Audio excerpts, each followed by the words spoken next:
A nonprofit organization in the city's Bronzeville neighborhood seeks national recognition for one of the most famous athletes of the early 20th century. WGN's Sean Lewis is at the 37th and Wabash with a new push to honor Marshall Major Taylor. Well, he was one of the most recognized athletes of his time, but over the course of the last century, Major Taylor's name has largely been forgotten until today. Inside the old Wabash YMCA. This was the birthplace of African American history. A campaign is underway to recognize one of the most famous athletes of the early 20th century, whose name was nearly lost to time. The greatest cyclist ever to live. The cycling wonder, the fastest man on earth, Major Taylor. Marshall Taylor, known as Major by most, was a prolific cyclist of the early 1900s. He shattered world records and he earned a lot of money. He also broke down racial barriers around the world before moving to the Bronzeville neighborhood of Chicago in the early 1930s. He had won races here. He won the Negro Championship cycling race.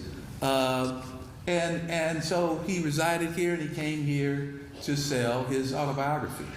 His final years in Chicago were not great. His fortune was lost during the market crash of 1929.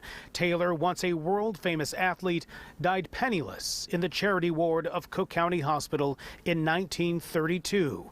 He was just 53 years old. His legacy known to few until recently.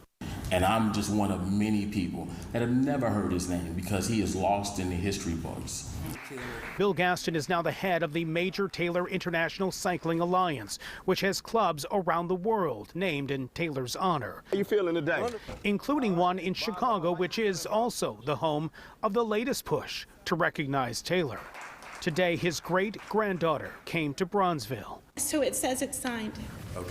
Becoming the first signature on a Change.org petition for Major Taylor to be awarded a posthumous Congressional Gold Medal nearly a century after his passing. Yes. I know how much something like this would have meant to both of them. My grandmother was the keeper of Major Taylor's legacy, and even though during her lifetime there wasn't as much attention to his story as there is today, I always feel she knew that days like this were coming. In addition to the medal, supporters are also working to get Taylor's image on a postage stamp and have a monument erected at the Bronzeville Trail in Taylor's memory, honoring a man who worked to build bridges and a legacy felt today. When we talk about athletes like Arthur Ashe, Michael Jordan, Jesse Owens, we should all be talking about Major Taylor first. We all stand on his shoulders. And you can find a link to that Change.org petition at WGNTV.com. In Bronzeville, Sean Lewis, WGN News.